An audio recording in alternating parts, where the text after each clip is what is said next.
Welcome back to the Autoblog Podcast. I'm Greg Migliore. We have an outstanding show for you this week. Plenty of things to talk about.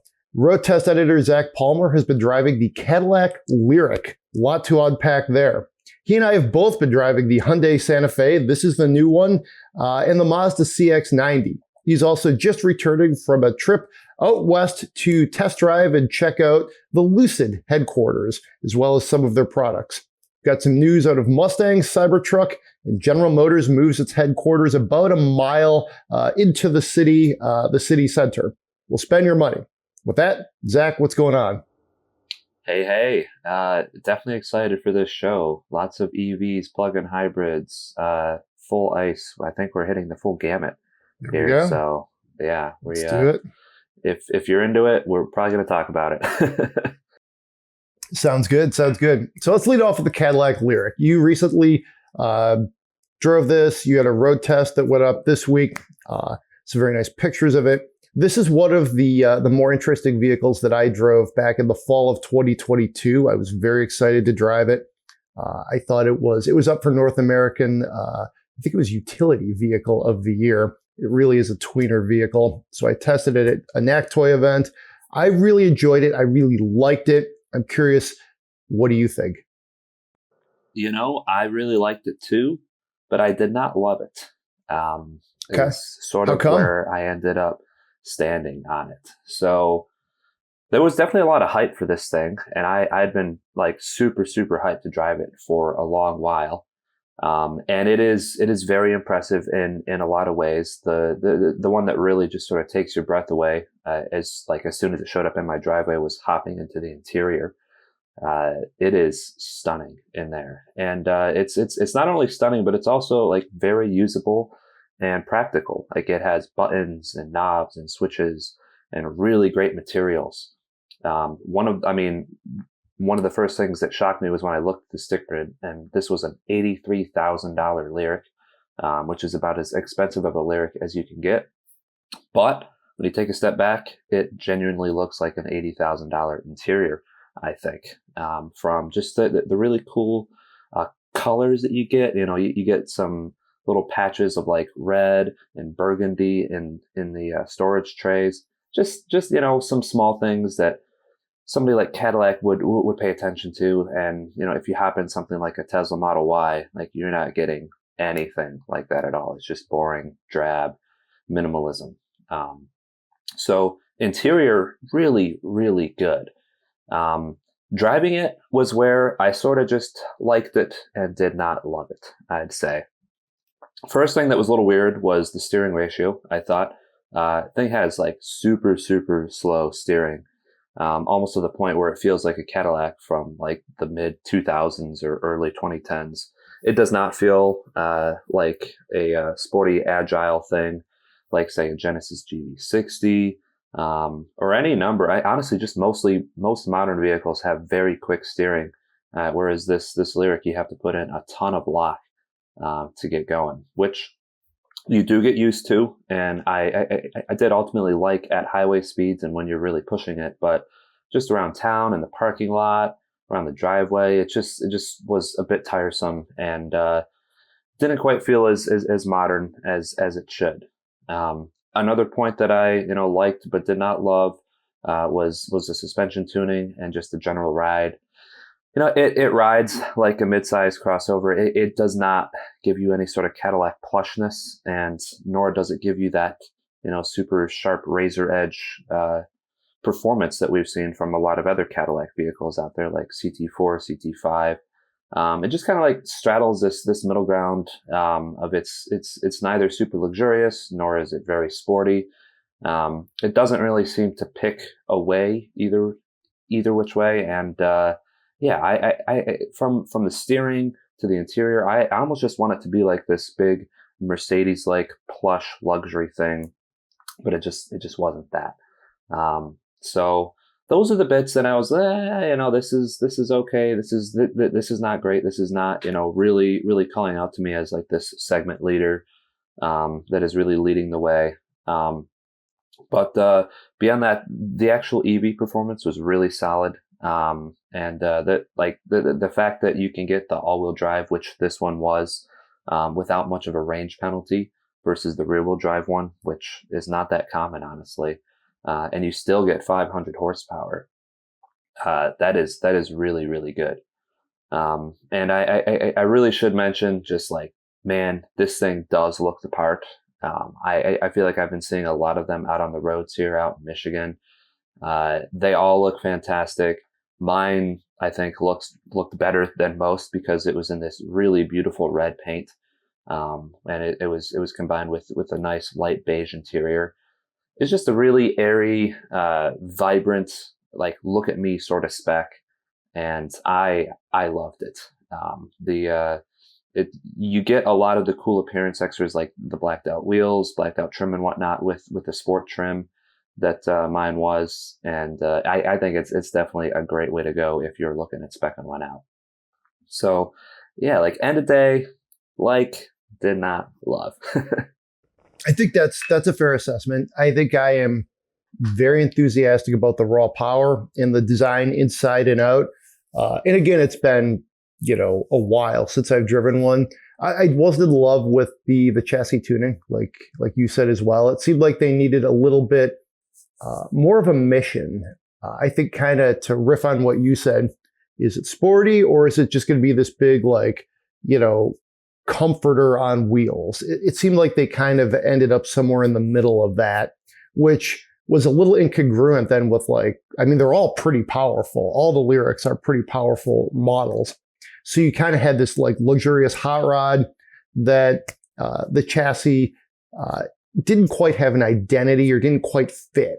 I don't think I was perhaps as offended by it as you are, and maybe that's a strong word, but I was a little more just kind of like, meh, it was okay. It didn't totally put me off, and it's weird because Cadillac and Chevy and General Motors, their chassis tuning has just been among the best in the industry for the last 10 years. So I think this is a case of, they'll probably get it right for the refresh.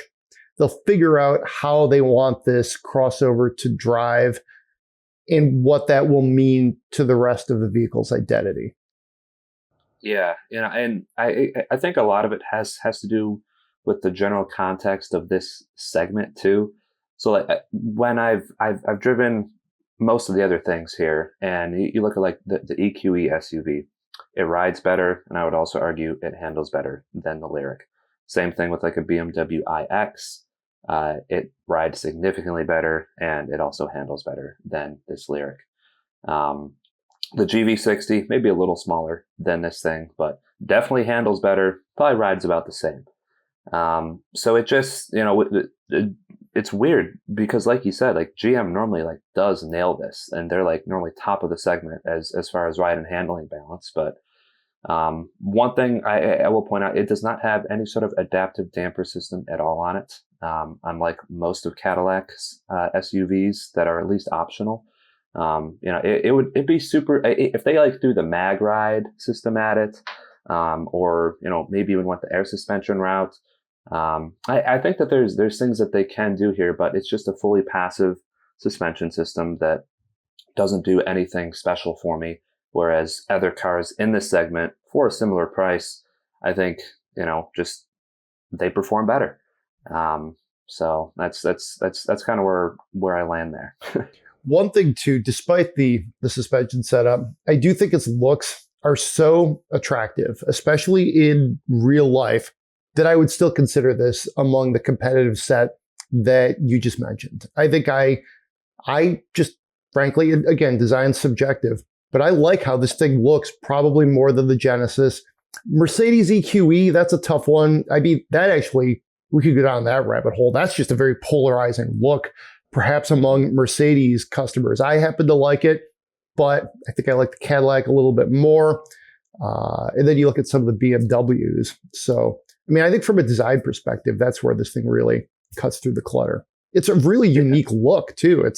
There's not too many cars that just have that sort of, like, I mean, what would you even call it? Like a boat tail kind of hatch going on in the back. I think it's very cool. It really is. And you're 100% right there. Like, you buy this thing for the design. Like, it is so gorgeous to look at in your driveway. Like, people look at you when you're driving it around because it's so pretty. And honestly, like you feel just as much of a star on the inside because like that beautiful design just kind of translates in there.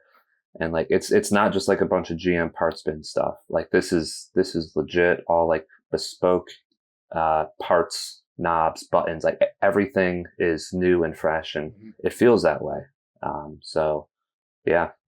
Cool. I like too, the interior is a bit of a step. It's a step forward away from some of the almost like cliched Cadillac interiors. Cadillac interiors have been getting better for the last 10 years. But there were different points where I felt like, okay, the colors are a little bit much. The shapes are a little bit severe. It's nicer than they were, but this still is maybe a little bit much. And I think you saw that in some of their sedans. For me, this interior is a new identity for Cadillac in a good way. It's fresh, it's airy, it has that like mid-century modern, but also futuristic vibe to it. And I really like that. So I think this is, I'm not going to say it's the best Cadillac interior ever, because of course it's not, but it's a very good pathway for Cadillac to just make better and better interiors. So we actually have the luxury this week of every car in the segment, the road test segment, you and I have both driven. Some of them very far apart, but some of them were literally minutes apart. So that brings us to the Hyundai Santa Fe. We traded that on Friday. I just literally came home from doing a school pickup, handed you the keys. It's this copper bronze type thing. It's, this is of course the new version of the Santa Fe. So take whatever you thought about it and kind of, throw that out the window. They took a big risk here by taking what was basically a pretty straight out of central casting Hyundai crossover and making it like, I've heard all sorts of different comparisons. The rebirth of the Ford Flex. It looks like a stretched out Subaru Forester. There's so many things going on here, but it is definitely a design statement. And the interior is totally different. It's different than even some other Hyundais, I think. Aside from, you do get the standard like infotainment and stuff. But I liked it. I thought it was, after seeing this in pictures, and it's been almost a year, I kind of thought, wow, they really went for it.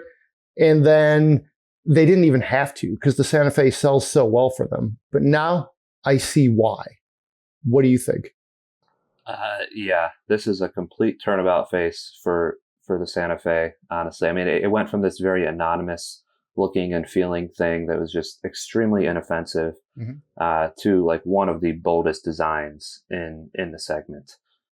Just like you, I got a number of comments over the weekend, like, is it a Range Rover? Like, what is this front end? Like, they're going like full boxy style, strong, tough SUV.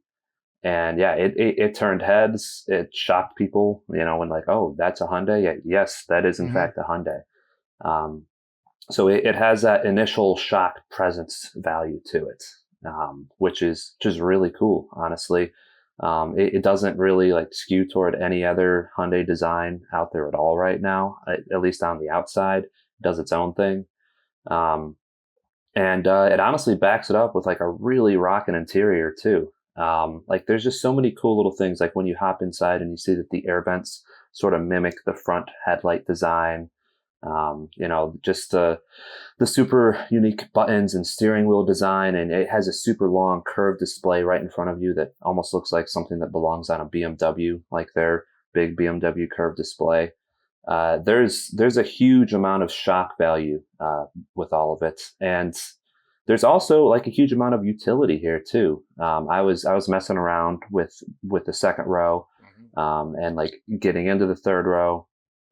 So those rear seats, at least in the fully loaded Calligraphy model that we had, they're part electric, part manual. They're super quick to move back and forth. So you can actually hop into this third row, which is a huge benefit for the Santa Fe. Now it is 3 rows only. So that was super cool. Also, it has a super trick center console that you can open from the front or the rear. And there's even a secret compartment down there where you can like hide things from kids if you don't want them to see things down there. My kid found that right away. He was all through there. Good for him. Yeah. Oh man. And you know, there's also weird features on it too, like the UVC cleaner. And the like the upper center console. It's almost like a second glove box that opens, sort of truck like, and having this upper storage there. But like it's so funny. Like it feels like very much a COVID designed car, because like what cars have like a degermifier like in them, like, and that's like its main purpose. There's a whole button on that center stack, so you just throw your phone in there, close it up and press the button and wait for 10 minutes. I did it. I threw my phone and wallet in there, and I was like, all right, yeah, let me degermify my wallet and phone. I did not lick my phone afterwards to try and see if it was clean, but you woke up sick the next day. You know, I woke up with COVID the next day. Yeah, shouldn't have licked your phone, man. That was the problem.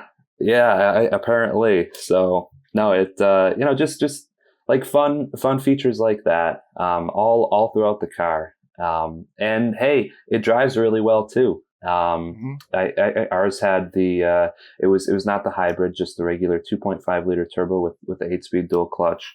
I thought it was super smooth, very comfortable. Doesn't really pretend to have any kind of handling chops. It is very much just like a family truckster that can move people around in comfort, and it's pretty quiet inside. I should also mention just the really great visibility everywhere. That's like a huge benefit, I think, of the boxy design. Super tall windows, super tall windshield, also a massive rear window. You can see out so easily. It has that digital rear view camera mirror, but I didn't really feel like I needed to use it like throughout the whole weekend that I was driving. I was like, you know what? Like, I can honestly see better through the actual glass.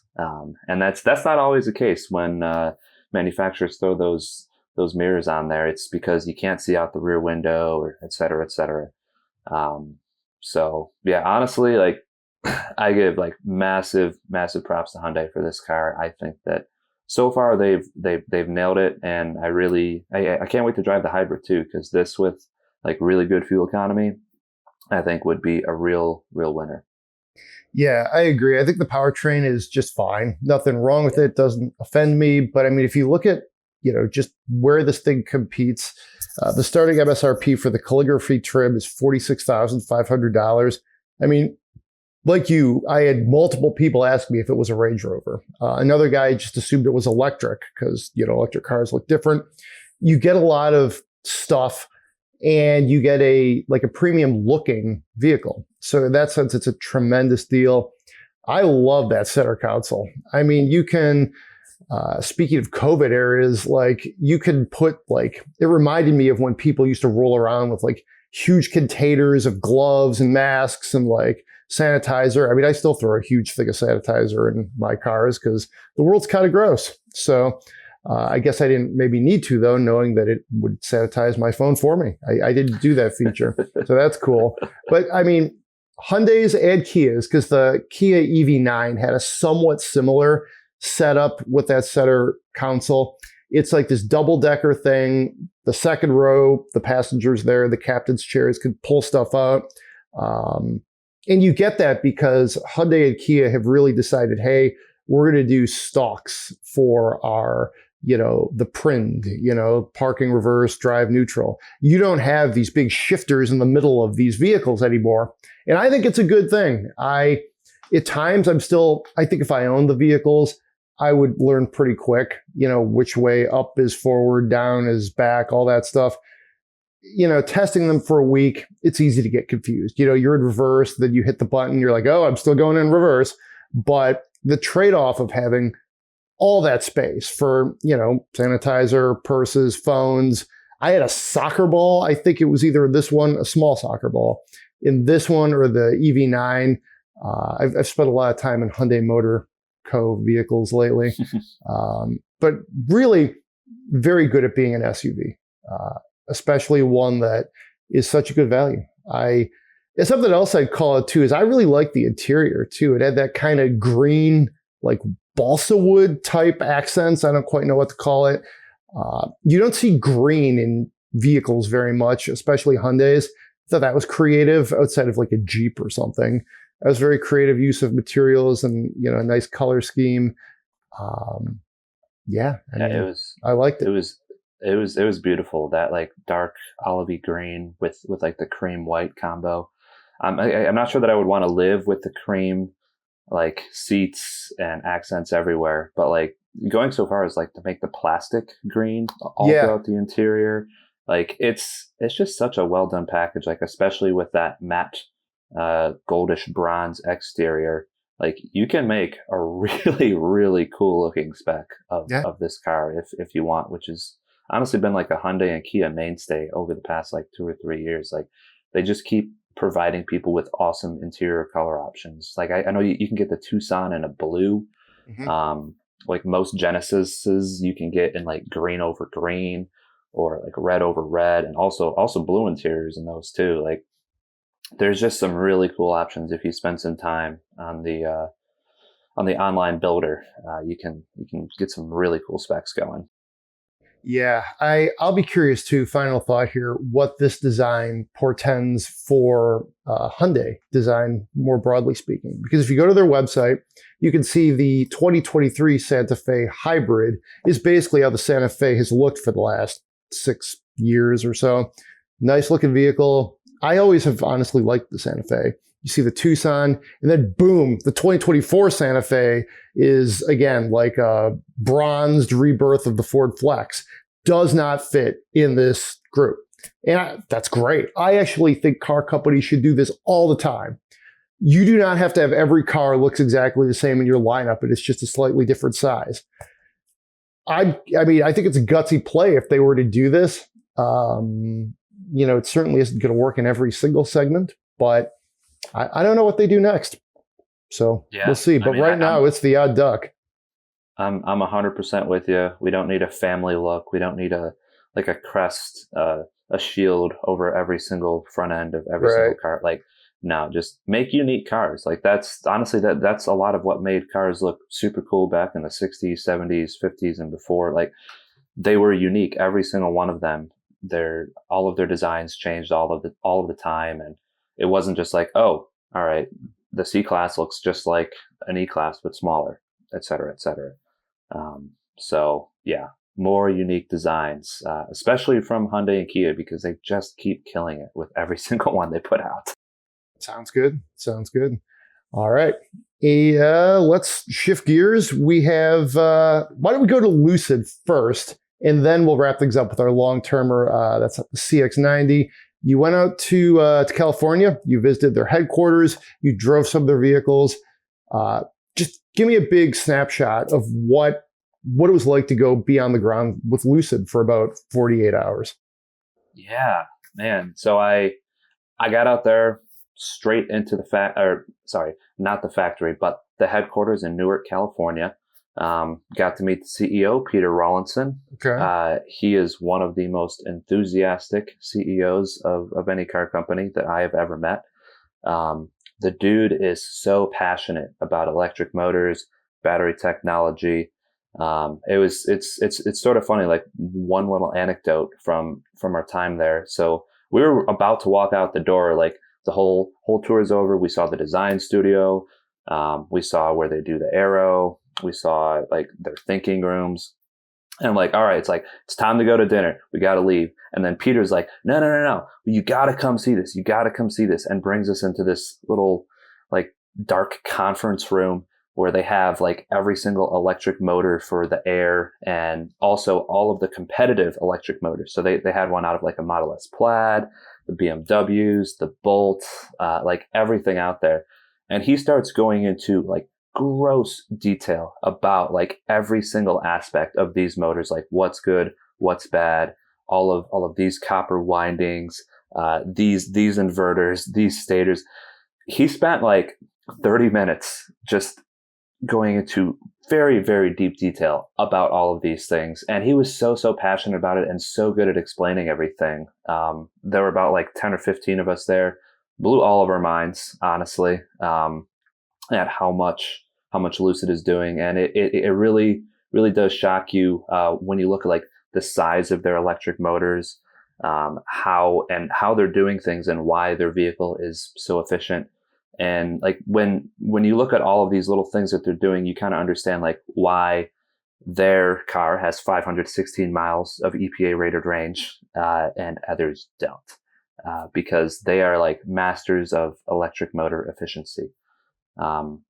And that just sort of like goes into like all of their cars and just kind of speaks to their ethos about how they do things. They're very, very passionate about efficiency and quiet luxury. And their headquarters is small, but it's cool that they have like a few different cars in their design studio. And yeah, that was the first night, and then the second day is what I'll mostly be writing about here. Is I got to drive all of the Airs. So I know that which of the Airs have you driven? So I have driven the Lucid Air Dream Performance. Dream Performance. Yeah. Gotcha. So yeah, so that was a launch model. I didn't actually get to drive that one because they don't make it anymore. But I got to drive the Base Pure, the Touring, which is the next step up, which is the dual motor, the Grand Touring, which is also a dual motor, but with more power. And I also got to drive the Sapphire, which is the tri-motor, crazy high horsepower one that goes 0 to 60 in 1.89 seconds. It's fast. Yeah. I guess that's it's probably a decent place to start, because like my big takeaway with that one is all right, hey, it's fast. I'd also driven a Tesla Model S Plaid about a year before, also crazy fast. They're very, very close on the actual numbers scale. The Model S Plaid was a little scary because it didn't really have the suspension, the brakes that you would expect from like a supercar or hypercar that can actually accelerate that quickly. Most of the times when you have cars that are that quick, they're also very track capable, and they have everything around it that makes it feel secure. Model S Plaid really wasn't that. It felt like, this very muscle car type of American way of doing things, like a Challenger Hellcat. Like, all right, yeah, it can do it. Like, it's not exactly, super capable at any other things. Whereas the Lucid Air Sapphire was the complete package. It has the suspension, it has the brakes, it has the seats, it has the chassis, it has the balance, like everything about it, like the wheels, the tires, everything about it was there. And you start to understand why the car starts at $250,000 versus the Model S Plaid is around the $100,000 mark. It's because the Lucid that you're buying is a complete car, in that like it will absolutely tear up a track. It will make any sort of a back road feel easy to drive. The tri-motor torque vectoring pretty much makes it like a cheat code going around any corner. Just slam the gas and the throttle pedal, and away you go. It is truly a complete and total package of a performance sedan, in the way that like an M5 Competition or like an E63S sedan is a total package. So there's no cheaping out anywhere. It is a true, like a well and truly designed high performance sedan. I know that Lucid likes to bill it like a supercar. It's not a supercar. I mean, it's still very obviously like a 4-door sedan that's heavy. Like you sit in a normal sedan driving position. So there's all of that, but all of the performance is there to back up that 1.89 seconds. And my God, it is fast. I launched it a few times. And honestly, like if you ever drive one, the first time that you go foot to the floor, it will floor you, like emotionally, physically, just absolutely destroy your senses for what speed is. So yeah, Sapphire, crazy. But honestly, my favorite thing of the whole of driving all of them was driving the rear wheel drive Pure. Okay. Just like the most basic, And I shouldn't even say basic, because the Pure still has 430 horsepower. It goes 0 to 60 in 4.5 seconds. So this is a very, very quick sports sedan that has all the speed in the world that you would ever want on the street, on the road. And where all of the Lucids, they're very good handling cars, I think that the Pure is the best. It has a lot of weight taken off the front end. It has unique suspension and chassis tuning. On account of that, it feels far pointier than any of the other Lucids. Having the power come from the rear wheels as opposed to some helping from the front, I think helps a lot in terms of not necessarily feeling the rotation, but just having the correct weight balance that feels more natural for that chassis and the car itself. Also, Lucid said that the actual adaptive dampers and the chassis tuning itself is unique on the Pure versus the Touring and Grand Touring. They've made some updates to it that they learned from the Sapphire that aren't quite applied to the Touring and Grand Touring yet. So that's another reason why the Pure just feels, I guess, for lack of a better word, pure as far as handling and driving on everyday duties goes. So yeah, my big takeaway, honestly, from driving all of them was like, you don't need to spend, nearly $100,000 on an all-wheel drive Touring or Grand Touring to get all of the really, really high performance and fun.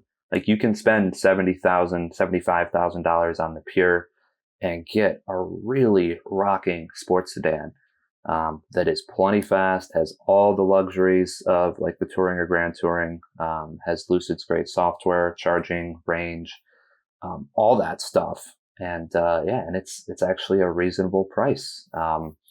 So yeah, that's kind of my quick summary of the trip out to San Francisco driving the Lucids.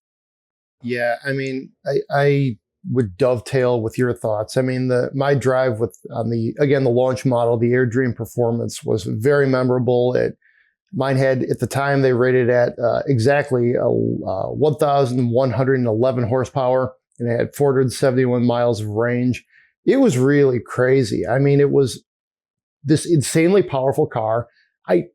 Thinking that must be the most powerful car I've ever driven at that point. I'd have to double check how much some of the Hummers actually top out at.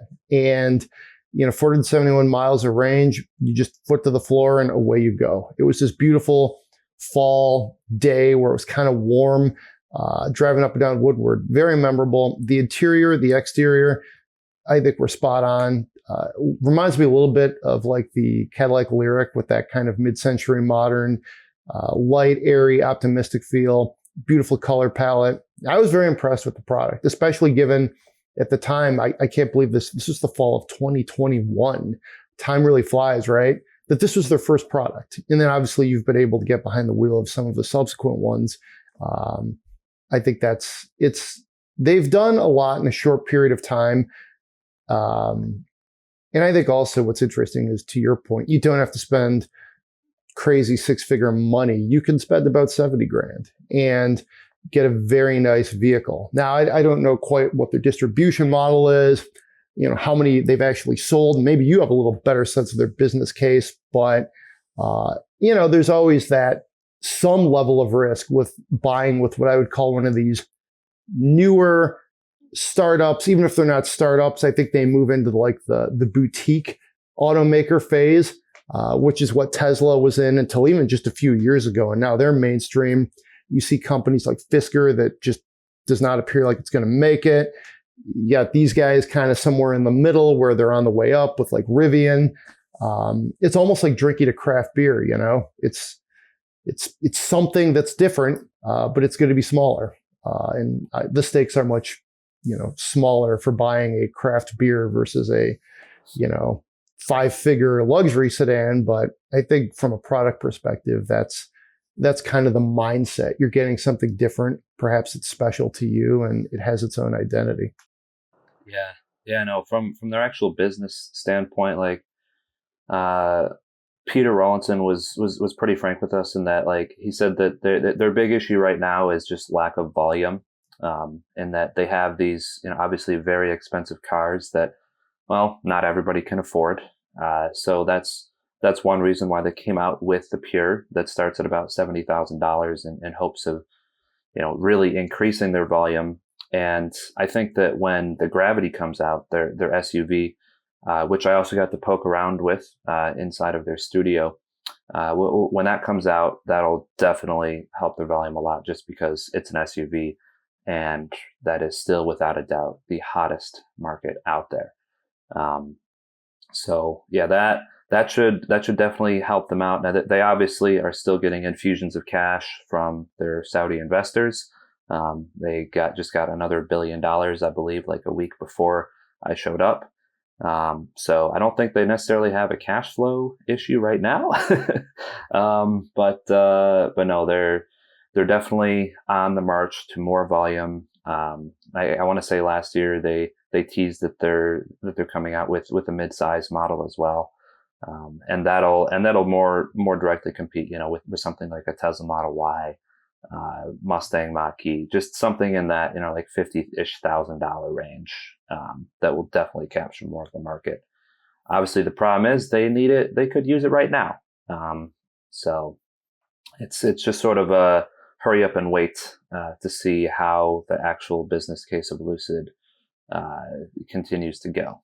So, but yeah. To your point, unlike, say, Fisker or Lordstown or even Rivian, Lucid does have the luxury of time because they have so much money on their hands, which makes it a little bit different. Ultimately, they do need the product to catch on, though, with some sort of a mainstream scalable audience. So, cool cars, though. Let's talk about, I think there's also a pretty cool car in a different way. The Mazda CX-90. You and I traded the Santa Fe again on Friday. I got one 3-row SUV in exchange for another. Seems like a fair trade. And this is a very nice long-termer. It's been in the fleet for a while now. You spent more time in it than I did. I'm just sort of still kind of getting my initial feel for it. I like it. There's a lot to unpack here. Why don't you just remind everybody, though, which one that we have signed up for? Yeah, so we have the plug-in hybrid in the Premium Plus trim. So that is the highest trim package for the plug-in hybrid version of it.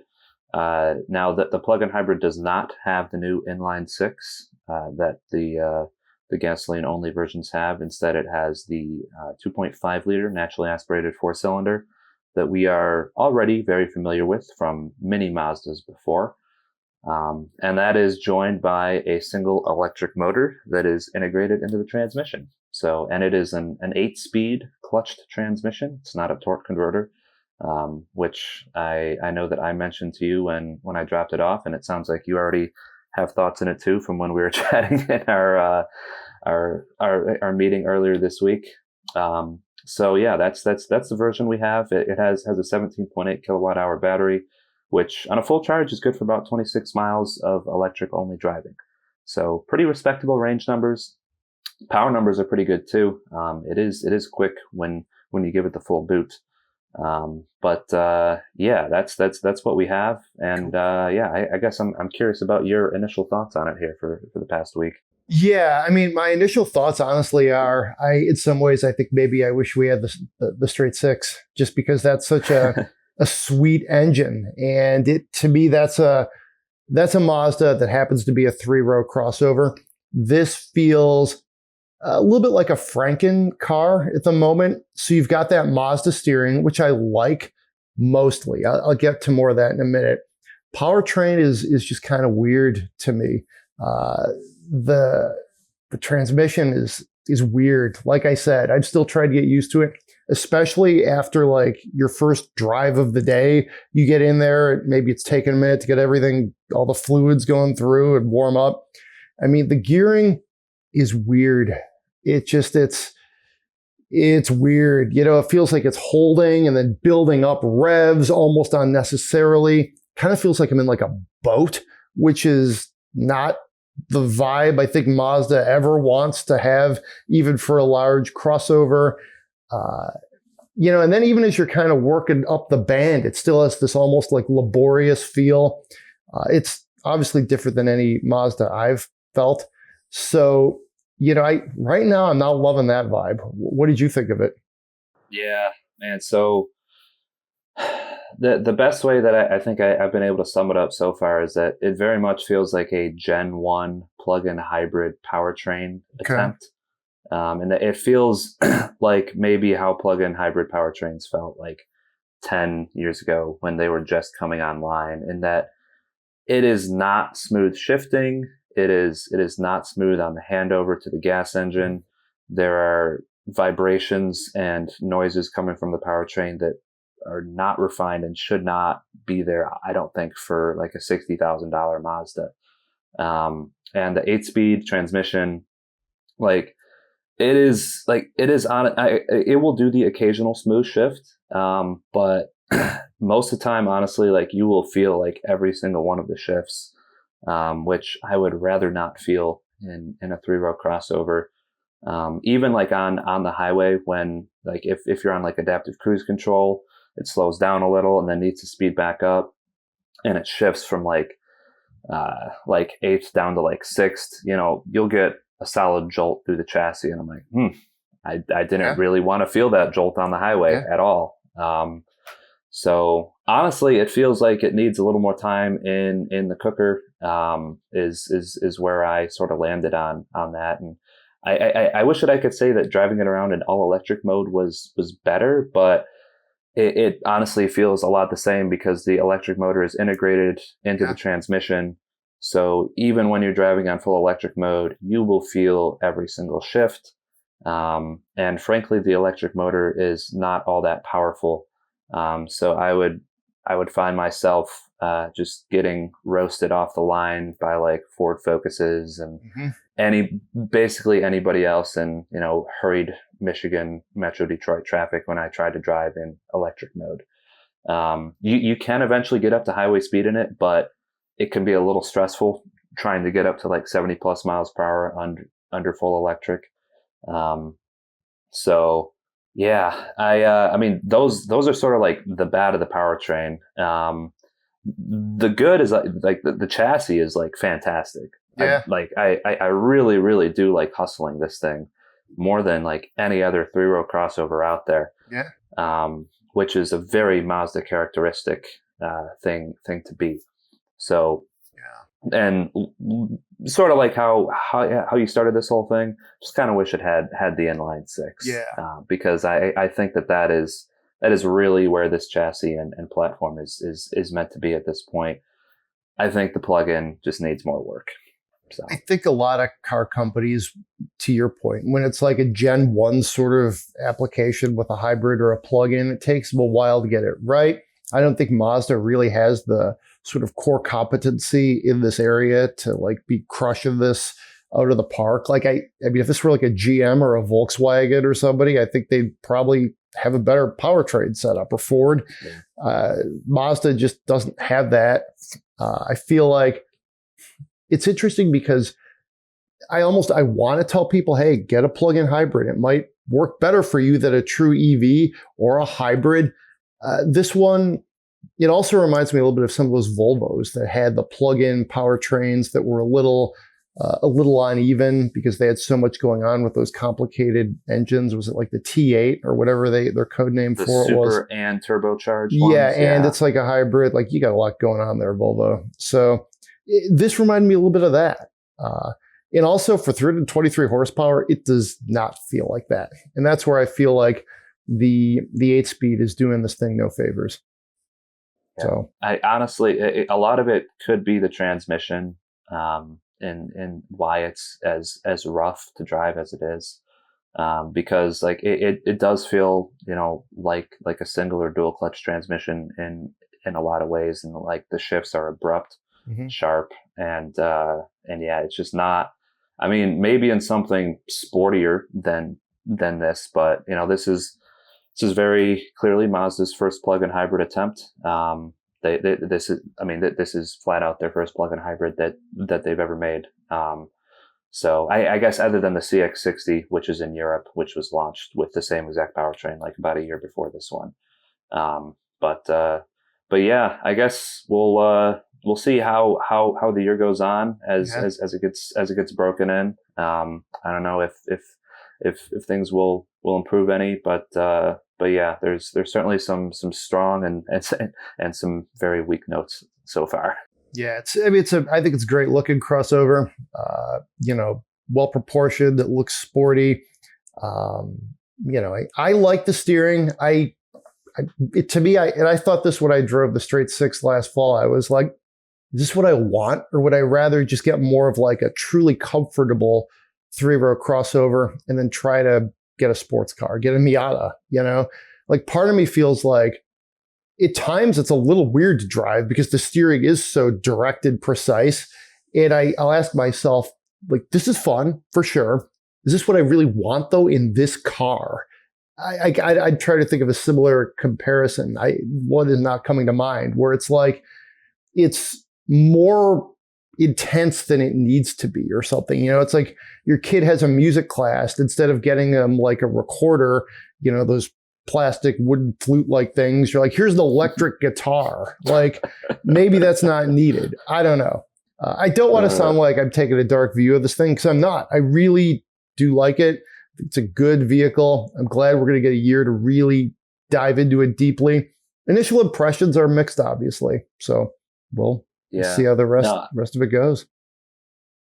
I actually wrote a whole long-term update about that steering that you mentioned there, about like, does it really need sports car steering? Because it's honestly what it is. Yeah. And I sort of was like, in the end, I was sort of just like chiding Mazda, like maybe we go away from the one size fits all steering for a car like this, because Mazda is very adamant that like they don't change steering feel when you change drive modes. Okay. So like maybe give it this steering in sport mode, and then in normal mode, give it a normal steering. Like that's a good solution. I like that. Yeah. I would also say too, like, I mean, what are they trying to do with this vehicle? Are they trying to bring in new customers or make a vehicle for their own customers? Because that's where perhaps you have a different mission for how you tune this thing. Exactly.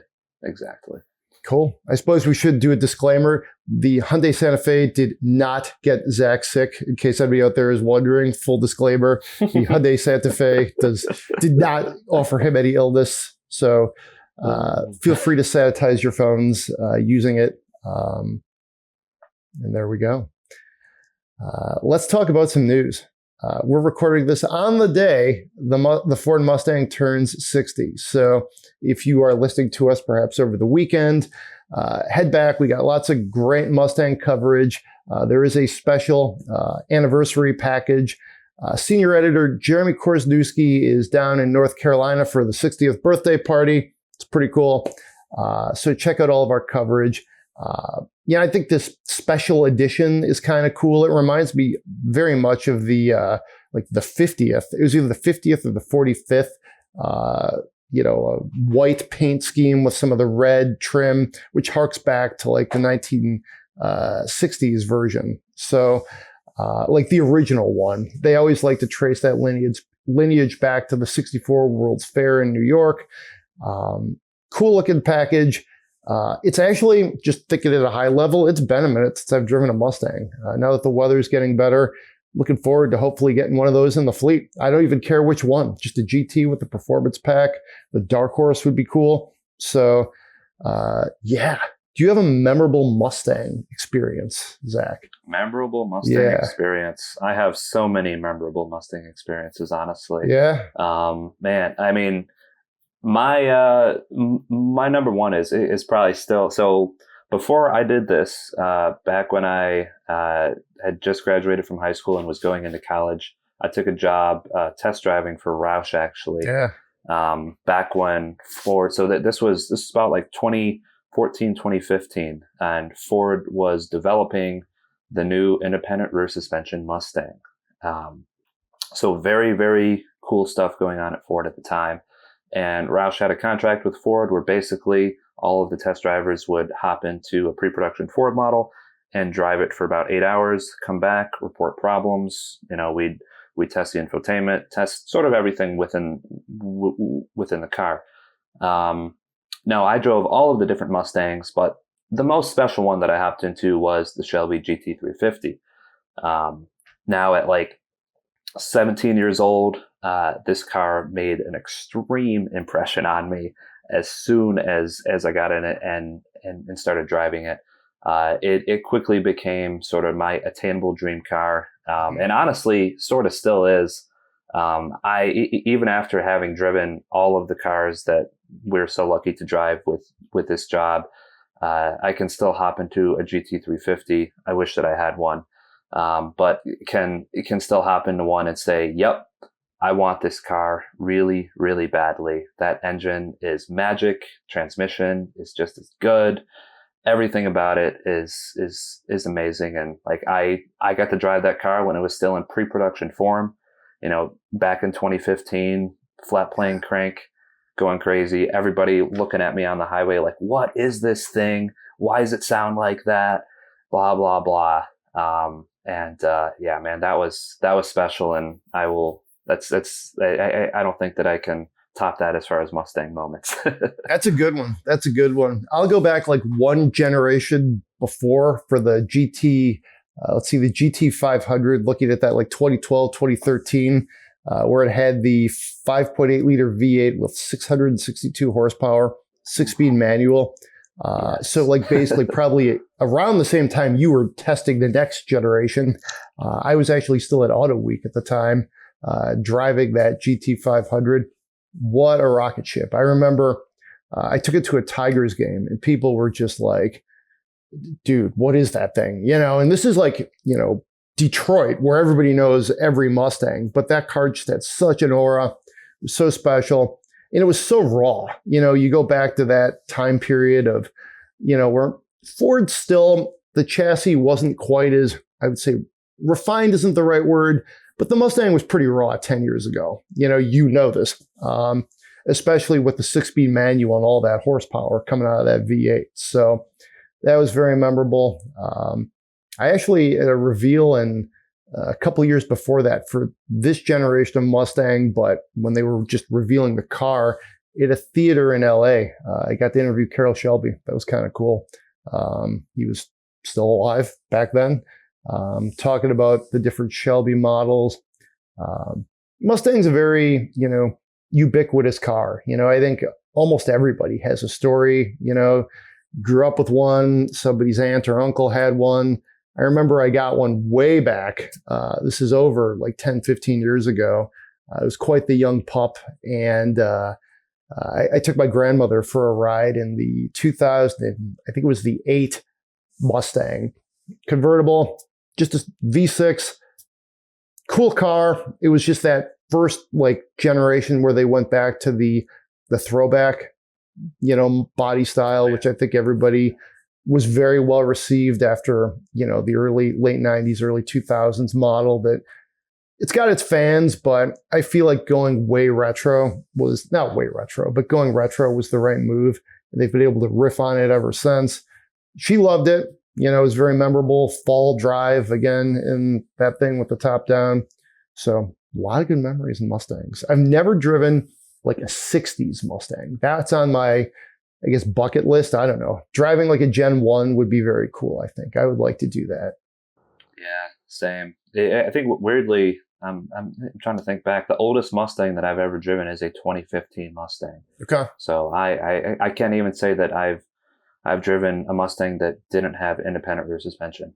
Oh, wow. Okay. So, yeah, I guess you gotta try the live rear axle, man. You gotta go back. I know, right? I gotta drive the real Mustang. Yeah. Blasphemy. One that isn't a sports car. Yeah, there you go. All right. So check out all of our Mustang coverage. We've got a lot of it. Let's go back. We'll close up the news section here. Now we got a couple more things. The Cybertruck, as always, Tesla seems to be in the news this week. There's a video that claims that the accelerator pedal was stuck. NHTSA, of course, is very interested.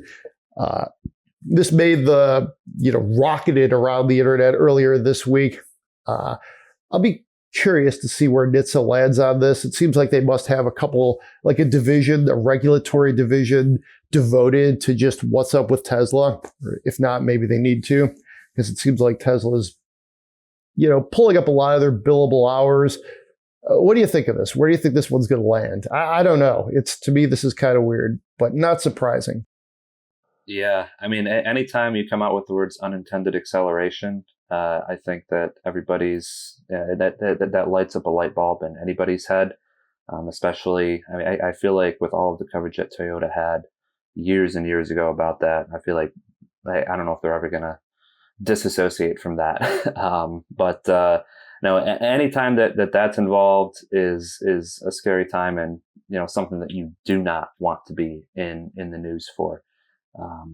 I mean, what the actual problem is here, the video seems to suggest what the issue is.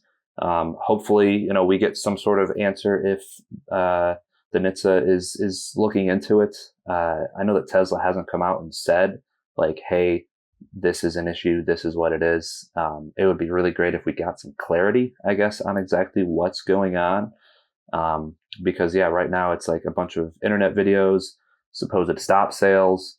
I don't know. It just feels quite mysterious right now. And if I was a Cybertruck owner, I would feel, I don't know, just a little hesitant, about it. Just like, all right, hey, what's going on with the accelerator pedal down there? I've seen a lot of reports. Tesla hasn't said anything officially. I really want to hear about it because it's such a safety issue. If your accelerator pedal is going to be held down without you actually doing so and without your knowledge, that's obviously a big problem. Yeah. So it's, I just wait and see what ultimately transpires here. But it obviously doesn't look good on the surface and from the videos that are floating around right now for the Cybertruck. Yeah, ask Toyota about unintended acceleration and how the government takes to that. So yeah, we shall see. All right. General Motors is moving its headquarters about a mile farther into the the central part of downtown Detroit. A little insidery here, but honestly, this is our top clicker for the whole week. Everybody seems to really care about this. I'm not quite sure why. But I think it's, if you're not from Michigan or the Detroit area, GM is housed in this iconic skyscraper called the RenCen. If you've ever watched any sporting event televised in Detroit, it's like the glass towers that always hover over the city. It's got the GM logo at the top. They've been there since about 1996. They actually own the place.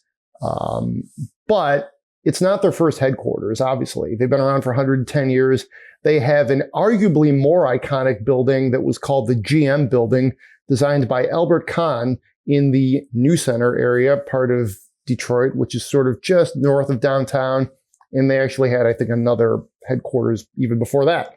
So some people are a little, I would say, questioning the move. But I think what it boils down to is they just need less space. If you live in Michigan, you probably know somebody who works in the RenCen at some point, and it's kind of a ghost town. I read, I think in the Detroit Free Press, that it's 2.5 million square feet, and the floors that GM is going to take in this new tower, which we should probably get into a little bit, is 50,000 square feet.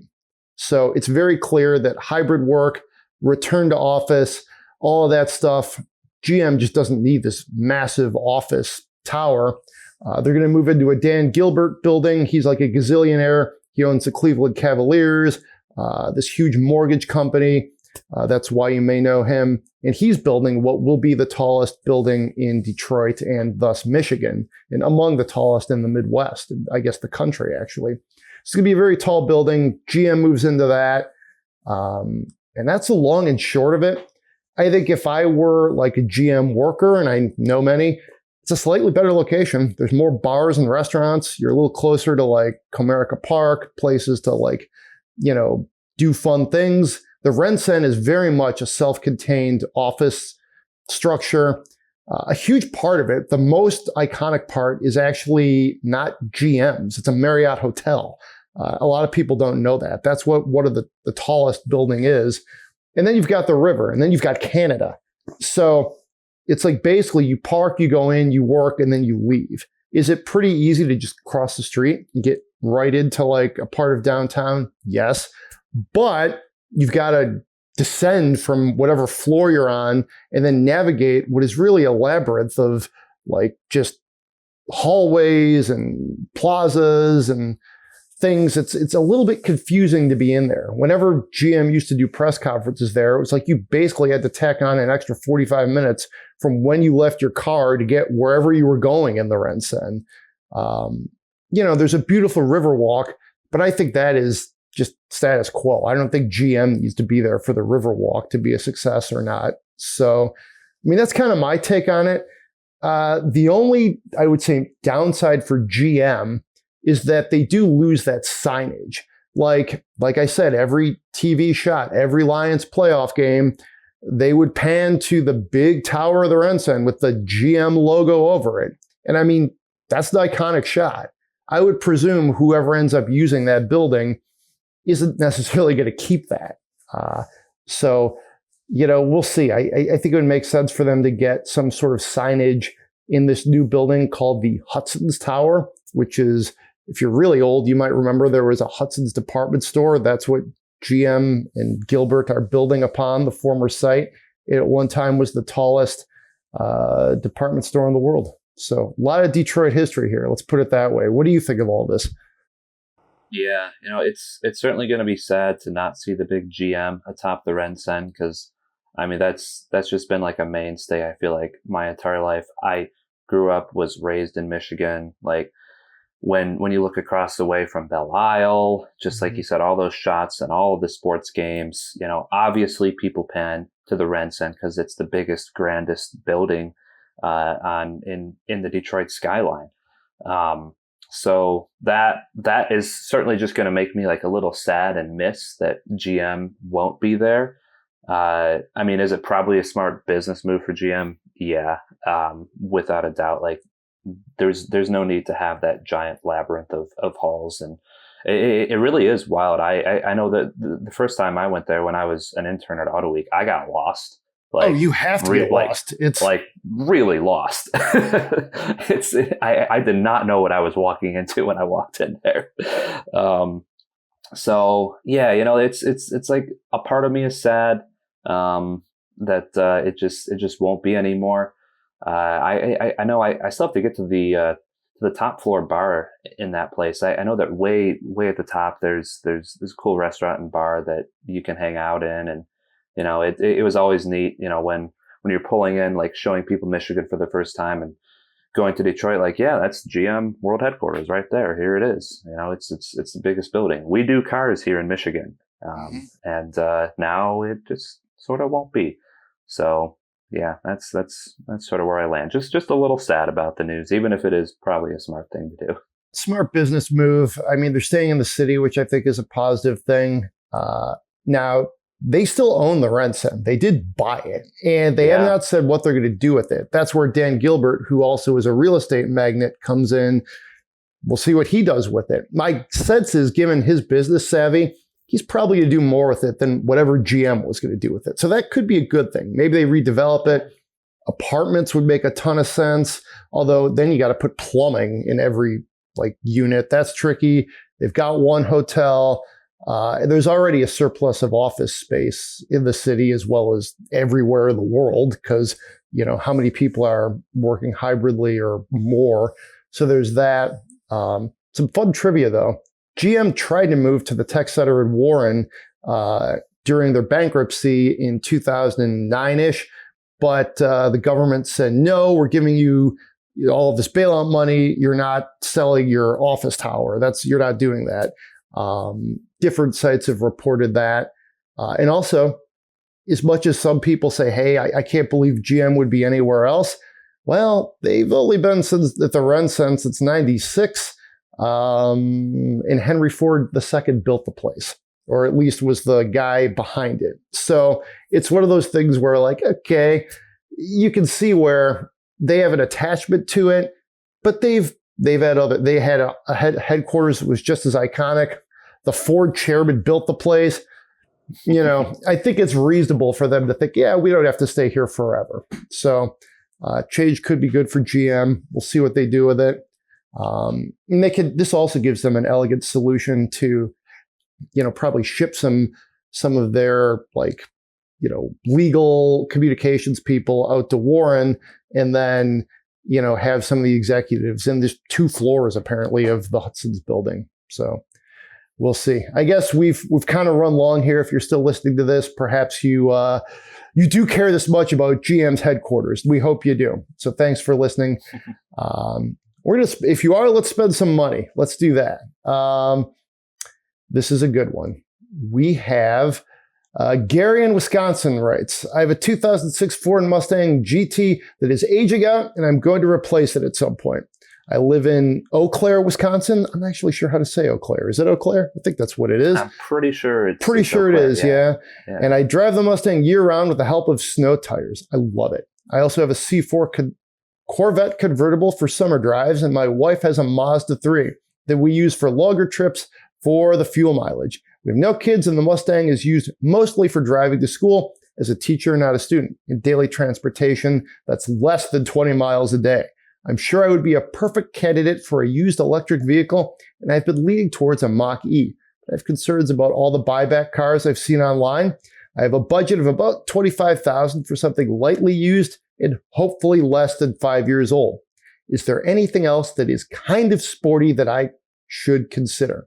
Gary, thank you for writing. If you're a Wisconsin Badgers fan or a Packers fan, we won't hold that against you. But there's a bit to unpack here. Zach, I will kick it over to you for some high-level thoughts here, and we can riff on this. Man, I got too many ideas, probably, because you left it wide open. So $25,000, something lightly used and fun. If you want to stick to electric, and looks like you're only going to need about 20 miles a day, maybe look at something like a Mini Cooper SE. You don't have creative. Kids. You don't need practicality. You got the Mazda 3. If you do need something practical, the Mini Cooper SE is loads of fun. It's quite cheap. You can get a really nice one for under that budget. And it's definitely less than 5 years old. I would really, really consider that. Oh, and it'll also be a lot better than your Mustang in snow, especially when you put it on winter tires. So that's probably my top rec for something electric. However, you are replacing a Mustang GT, so maybe you want something that is also just as fun as that. Go get a Subaru BRZ. If we want to just forget electric and just have fun, you can get an almost new BRZ, or if you want the Toyota, you can get the GR86 for right around $25,000 all day long. So, and it's honestly probably going to be just as practical as your Mustang. You have almost unusable back seat, just like the Mustang, a small trunk, just like the Mustang. BRZ, and it'll probably even be better in the snow than your Mustang too, if you put the right tires on it. Mini Cooper ST for electric, BRZ or GR86 for gas. That's it. I like it. That's pretty creative. I wouldn't have seen the Mini. That's kind of a deep cut, but I think given the enthusiast nature of their family, I think that makes a lot of sense. So those are good ones, I think. It's very tough to find a Mach-E in this $25,000 price range. I would see if you can find, take some miles, and I would definitely consider a Mach-E for the electric, though, if you can find one, perhaps maybe the 30,000 range. It hasn't been out that long, so, the used car market isn't super saturated. There's not a ton of choices. I like that because, again, you already have a Mustang. You get a little bit of crossover. It is nominally a crossover capability. I like how it looks. I like the interior. Being in Wisconsin, I would probably go with all-wheel drive, although clearly you're doing just fine with, a rear-wheel drive Mustang on snows. So I think that's something I would look at. I think I would kind of maybe put the sports and electric together and maybe kind of find a vehicle that's a little bit of both, I think. So Yeah, I mean, I think there's a lot of choices there, and I think I'm curious to know a little more about this Corvette that you drive in summer. I think that sounds kind of good as well. Yeah, no, same. I mean, you've got a great garage there with the C4, Mazda 3. I also have a Mazda 3 in our garage. Great little hatchback. So yeah, no, I mean, just keep the sportiness going. Like, and I mean, and also to your point, Greg, like if you want to cross over with more practicality, Mach-E, and I've seen ID4s actually drop into like the $25,000 range too. I mean, you can get one of those with rear wheel drive. I still have not driven an ID4, but I know that all of us that have really liked the way that they drive. That they sort of drive like a European focused Volkswagen as opposed to a more Americanized one that, you know, is floatier and just more comfy. So yeah, so many options. Some people actually like the ID4 dynamics better than the Mustang, especially in the lower trims. They think that chassis setup is just a little bit better. I believe John Snyder was our senior editor for All Things Electric, was among those. Although I guess I'm putting words in his mouth. I did find a Mach-E Select for $27,000, so that's not too much over the price range. It does, when you're looking for like used Mach-E's, they tend to be more even into the 40s, which you might as well just buy new at that point. But definitely well into the 30s. So there's a number out there. But this one for 14,000 miles on the clock too, that's not bad. It's definitely something that is maybe not directly within the $25,000 budget, but it would be a fun car, be practical. And I think there'd be a lot to like there. I like the Mach-E. I see more and more of them. Again, John Snyder, we'll name drop him again, I think is looking at buying one, you know, so pretty cool. Well, that's all the time we have this week. Thank you for listening. If you have Spend My Monies, that's podcast@autoblog.com. If you enjoy the show, please give us 5 stars on Spotify, Apple Podcasts, wherever you get the show. It helps us get the word out. Shout out to our producer, Eric Meyer. Thanks again for listening. We'll see you next week.